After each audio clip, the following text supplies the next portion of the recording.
everyone. Before we start the video, subscribe to the channel and leave your like. I never imagined that a simple notification on my cell phone could make my world turn upside down again. It was an October afternoon in Seattle, and I was reviewing the final details of an investor presentation when Emma's name appeared on my screen, a digital ghost from a past that I had carefully packed and stored 5 years ago. "Logan, we need to talk. Things have changed."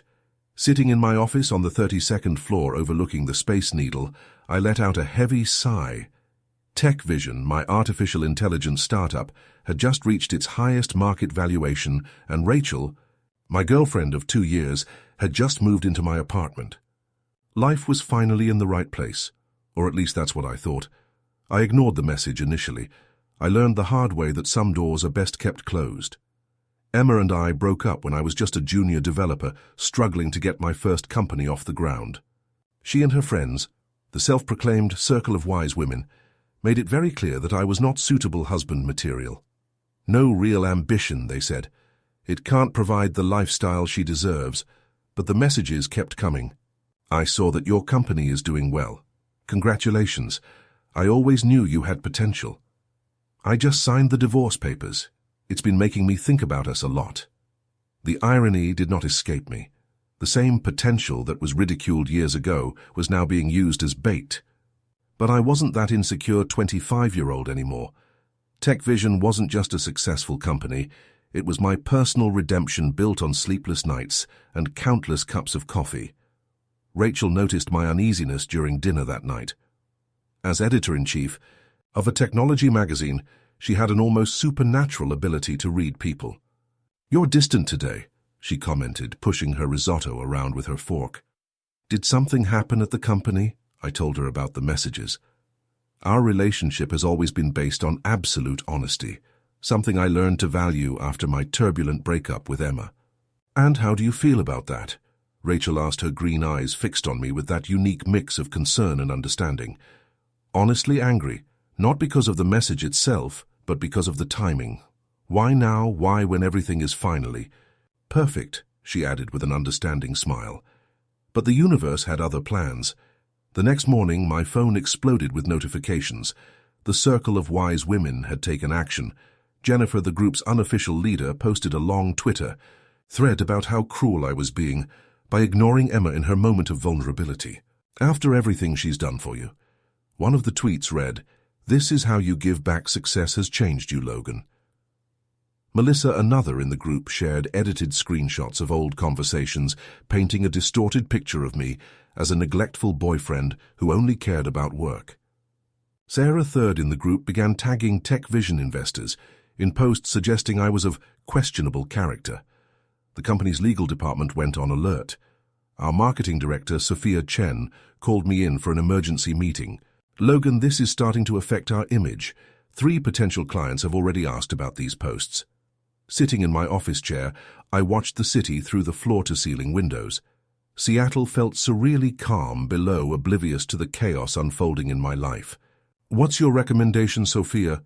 "We need an official statement. Something professional that addresses the allegations without fueling more drama." And she hesitated. "Perhaps it's time to get our lawyers involved. This is bordering on commercial libel." Rachel was completely supportive when we discussed the options that night. "You've built something incredible here, Logan. Don't let them try to destroy it out of revenge or regret." But the decision weighed on me. Taking legal action would mean a definitive escalation. There would be no turning back.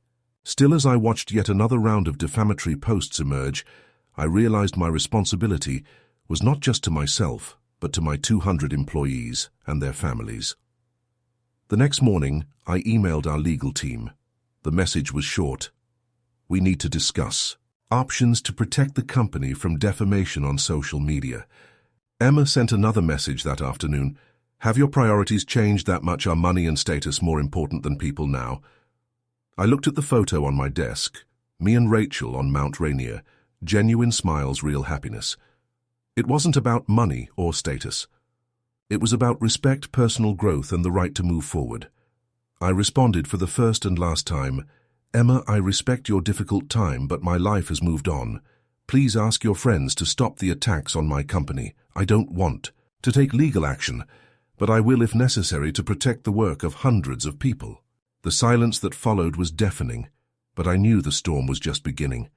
As I put away my cell phone, Rachel sent a message. "Dinner today. I made a reservation at that Japanese place you love." An involuntary smile appeared on my face. Sometimes the universe takes something away from you to make room for something better. The question is, are you prepared to defend your choices when the past comes back to test your resolve?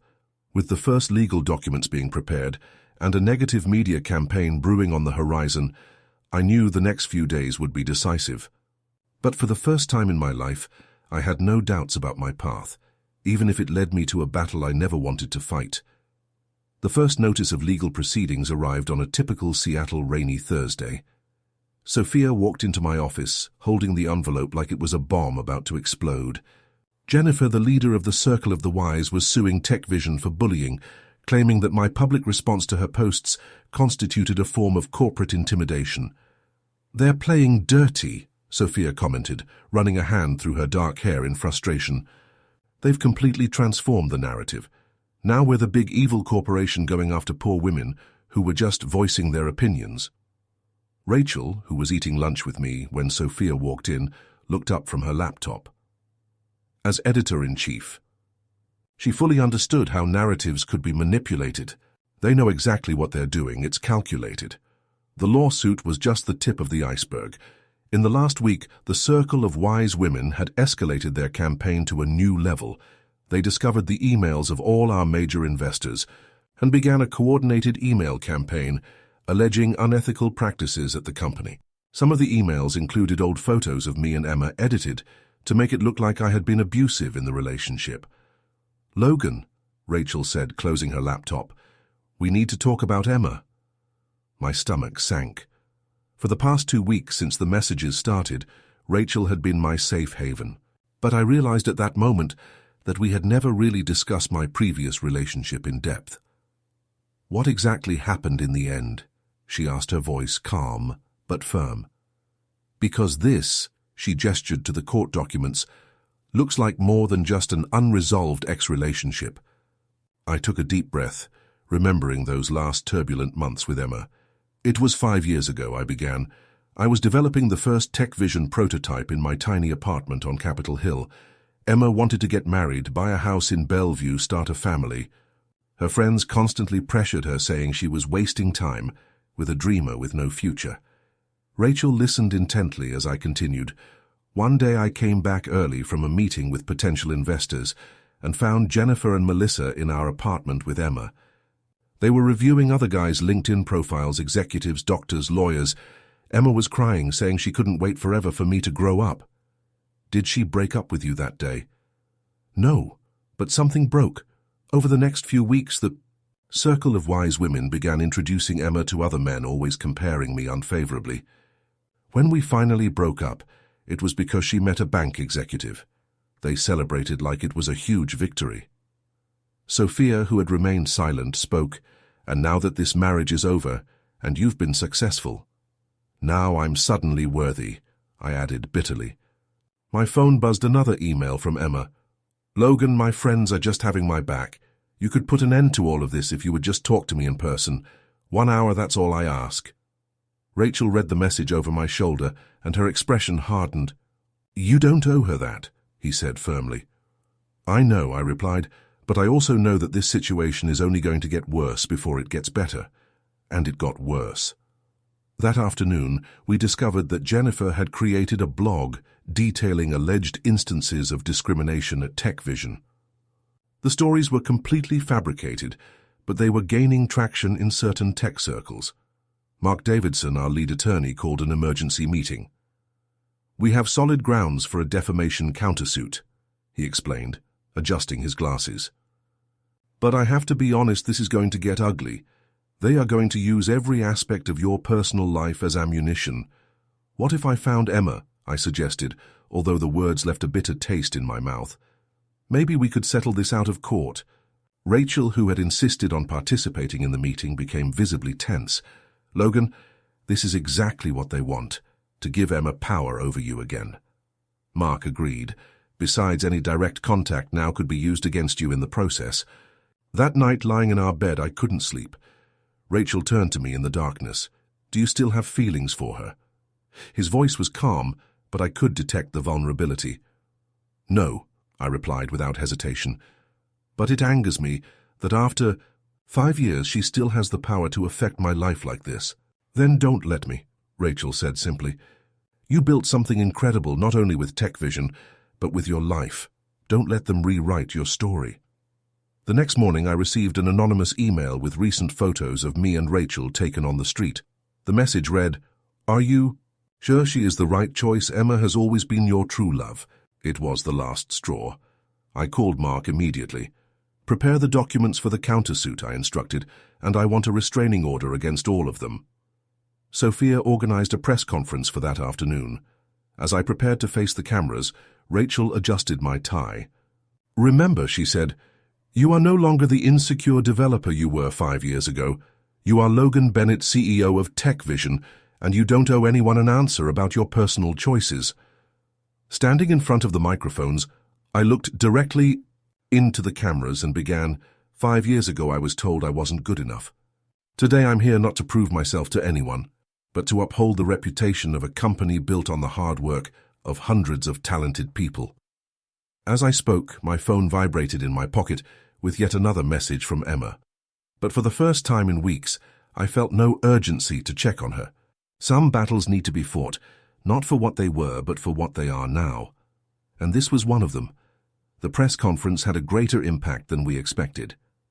In less than 24 hours, my speech about business integrity and digital harassment went viral, generating an intense debate on social media about toxic relationships and the use of the internet as a tool for revenge. But with visibility came a new wave of complications. The next morning, while having coffee with Rachel in our apartment, Sophia called me in a panic. "Logan, you need to see this. Jennifer just published an article on Medium claiming that you stole Emma's original TechVision idea during your relationship." I almost dropped my cup. The accusation was so absurd that I initially laughed, but Rachel, who was reading the article on her tablet, kept a straight face. "They have old emails, Logan. Conversations where you and Emma discussed startup ideas." It was true that Emma and I used to talk about business. As a tech journalist, she frequently shared stories about innovations in the industry. But TechVision's core technology was born 2 years after we broke up during a sleepless night trying to solve a natural language processing problem. "That's ridiculous," I protested. "I have all the development records, every line of code documented." "It's not about the truth," Rachel responded, her editorial experience shining through. "It's about the narrative they're building. Emma as the abandoned inspirational muse, you as the unscrupulous entrepreneur who used and discarded her." Mark, our lawyer, called an emergency meeting at TechVision. The 32nd floor conference room was packed, our full legal team, Sophia, Rachel, and 2 crisis management experts. "We need to be proactive," Mark explained, handing out folders of documents. "I got a temporary injunction against Jennifer and the others, but Emma can still speak publicly." "And she spoke," Sophia interrupted, projecting a video onto the screen. It was Emma doing an interview for a popular technology podcast. My heart stopped when I saw her. 5 years had passed, but she still maintained that air of calculated vulnerability that had initially attracted me. In the video, she spoke in a choked voice. "I never wanted this to become public. Logan and I had so many dreams together. TechVision started as our late-night conversations planning to change the world. Seeing something we built together being used to silence me is heartbreaking." Rachel squeezed my hand under the table. She knew that Emma's every word was a distortion of reality, but she also understood the power of a story well told. "We have to expose the truth," I declared, but Mark shook his head. "It's not that simple. Emma technically isn't lying. You guys were actually talking about business ideas. Suing for defamation would be complicated." It was then that Rachel stood up, her green eyes shining with determination. "What if we told our own story? Not through corporate communications or processes, but by showing the true evolution of TechVision." Sophia leaned forward, interested. "Continue." Logan, do you still have your development notebooks, the initial drafts of the algorithm? I nodded. I kept everything a habit I developed after years of working with intellectual property. What about that technical blog you kept, where you documented your experiments? It's archived, but yes. Rachel smiled. So let's tell the real story. Not as a defense, but as a celebration of innovation. Show each stage of development, the failures, the sleepless nights. Turn this from a personal drama into a story of persistence and technical vision. The room was silent for a moment until Mark spoke. This could work, especially if we coordinate it with our new product. Launch. I spent the next 48 hours deep in memories, reviewing old code and retrieving emails. Rachel helped me organize everything chronologically, creating a clear narrative of TechVision's birth. In the middle of this process, I found something. I had completely forgotten about an email from Emma sent weeks before our breakup. Logan, you need to be more realistic. These ideas about AI are too far-fetched. Why don't you take that corporate job offer? We could have a normal life. I showed it to Rachel, who read it with an ironic smile. I think we've found our first piece of the puzzle. The Origins of TechVision campaign launched the following week. Instead of attacking the allegations directly, we share the company's entire journey from the first drafts to the latest developments. We've included testimonials from original developers, mentors, and even our first investor. The response was overwhelming. The tech community has embraced transparency, with other founders sharing their own stories of persistence in the face of skepticism. The circle of wise women tried to fight back, but their accusations seemed increasingly hollow in the face of meticulous documentation. Emma finally sent me a direct message. Why are you doing this to me? Are you trying to humiliate me? This time it was Rachel who responded using my phone. No, Emma, he's just living his truth. Maybe it's time for you to live yours. That night, sitting on the porch of our apartment, watching the lights of Seattle, Rachel asked me, "Do you regret anything?" I thought for a moment, mentally going over the past 5 years. Just not having learned sooner that some people confuse love with possession, and that sometimes you have to face the past to really move forward.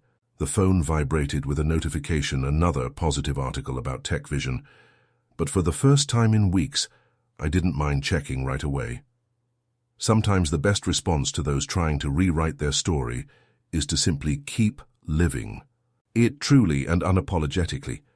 Rachel rested her head on my shoulder, and together we watched the sun set over Puget Sound, knowing that the battle wasn't over, but that we were finally fighting it on our own terms.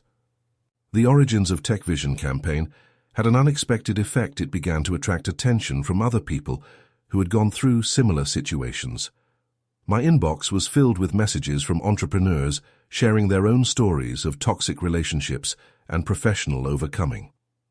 "Your story gave me courage," wrote a startup founder from Boston. "I spent years beating myself up for choosing my company over an abusive relationship." Rachel, who was reviewing some of these messages with me one Sunday afternoon, noticed an interesting pattern. "Logan, do you realize how many of these people have faced the same kind of manipulation? It's almost like there's a manual." But our small victory in public opinion provoked an even more aggressive reaction from the circle of wise women. Jennifer managed to get around the injunction by creating anonymous profiles and began posting conspiracy theories about how Rachel was a hired employee to create a false relationship narrative. "Look at her photos with other tech CEOs," one post read. "She is clearly an actress paid to clean up the image of troubled executives." Rachel, who has built her entire career on tech journalism, initially tried to laugh off the situation. But when his old interviews began to be unearthed and distorted, I realized that his smile no longer reached his eyes. "Hey," he said, taking her hand during a dinner where she barely touched the food. "We don't need to go through with this. We can just—" "Don't even finish that sentence," she interrupted me, her green eyes sparkling with determination. "I'm not going to let a group of bitter people destroy something real because of a past fantasy." The next morning, during a meeting with our legal team, Sophia rushed into the room. "You need to see this," she said, projecting a video onto the screen. It was a live feed of Emma crying in her car. "I can't pretend anymore," she sobbed into the camera. The truth is that Logan changed after his success. The power went to his head. That sweet idealistic developer I knew is no more. Mark paused the video. This changes our strategy.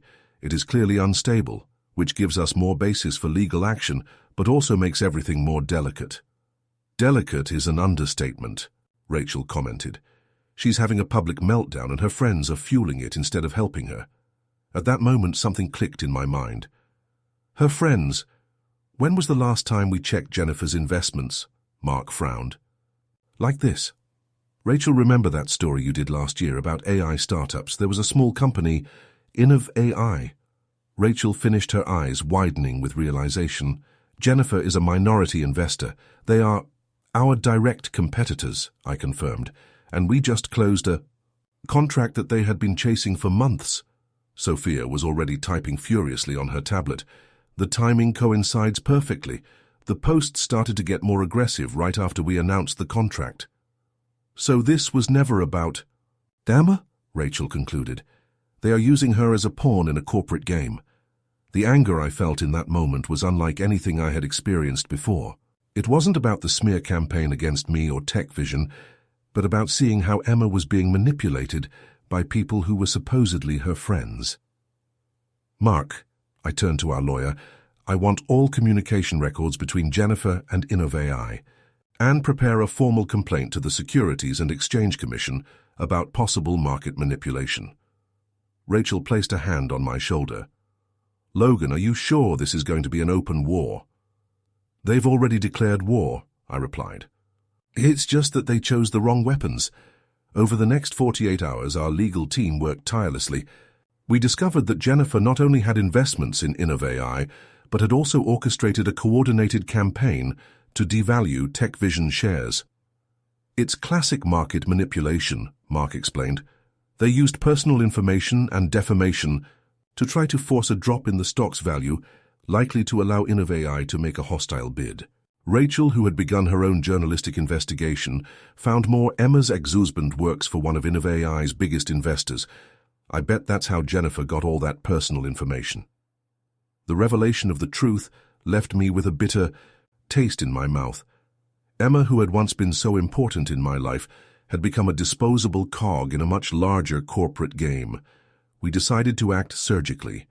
Instead of making a public announcement, we sent all documentation directly to InnovAI's main investors. In less than 24 hours, Jennifer was forced to step down from the company's board. The circle of wise women began to disintegrate when the truth came to light. Melissa was the first to distance herself, sending an apologetic email. Sarah deleted all her social media. Emma sent me one last message. Now I understand why you've changed so much. Maybe I needed to change too. Rachel found me on the balcony that night, looking out over the city that had become the scene of so much drama. How are you? Sad, I admitted. Not for what she could have been, but for what she became. Emma deserved better friends. Sometimes people confuse loyalty with complicity, Rachel reflected. True friends stop you from making mistakes. They don't push you deeper into them. The sun was setting over Seattle, painting the sky in shades of pink and orange. Somewhere in town, Emma was likely processing her own revelations, while Jennifer faced the consequences of her manipulations. You know what's ironic? I commented to Rachel. 5 years ago, when we broke up, I thought I had lost everything. Little did I know that I was just making room for something much better. Rachel smiled, intertwining her fingers with mine. Sometimes we need to lose something we thought we wanted to find what we really need. The phone buzzed with a notification. Another supportive email from someone who resonated with our story. But this time it wasn't about manipulation or revenge.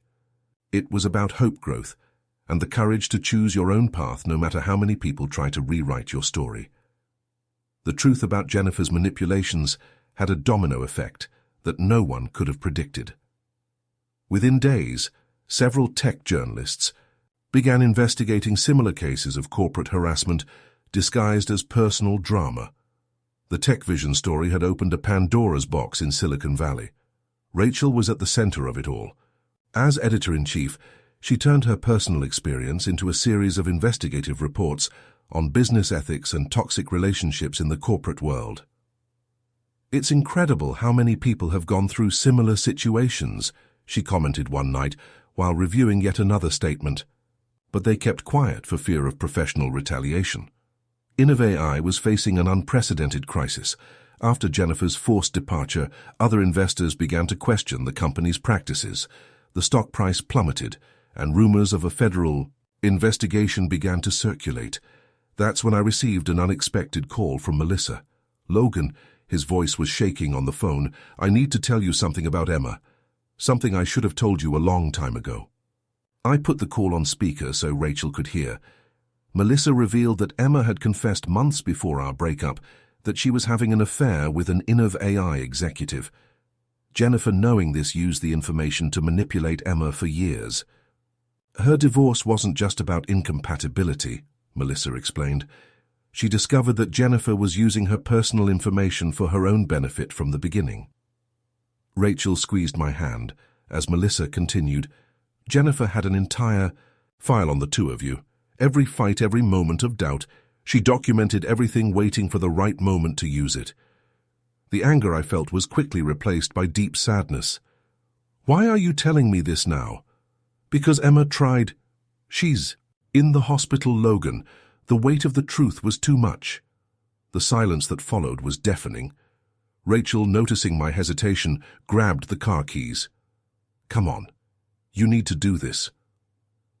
At the hospital, we find Emma in a private room, pale, but conscious. His gaze met mine, and for the first time in years, I saw the person I knew so long ago, without masks, without manipulations. "I'm sorry," she whispered, "for everything." Rachel, showing a grace that made me love her even more, stepped forward. "Emma, you were a victim in all this too, but now you have the chance to do the right thing." Over the next few hours, Emma revealed everything: how Jennifer had orchestrated not just our breakup, but numerous other relationships to gain corporate advantage. It was a pattern that had been repeated for years. "She said she was protecting me," Emma explained, tears streaming, "but he was using me as a pawn in his power game." Mark, our lawyer, spent the night preparing documents. With Emma's testimony, we had enough evidence not only for civil proceedings, but for a criminal investigation into corporate fraud. Returning home that morning, Rachel broke our contemplative silence. "Do you know what's saddest about all this? How people can distort love into something so toxic." "It's like a virus," I replied. "It spreads, contaminates everything around until you can no longer distinguish the real from the manipulated." In the following days, the full story came to light. Jennifer was indicted for corporate fraud and market manipulation. InnovAI went through a restructuring process, and several executives resigned.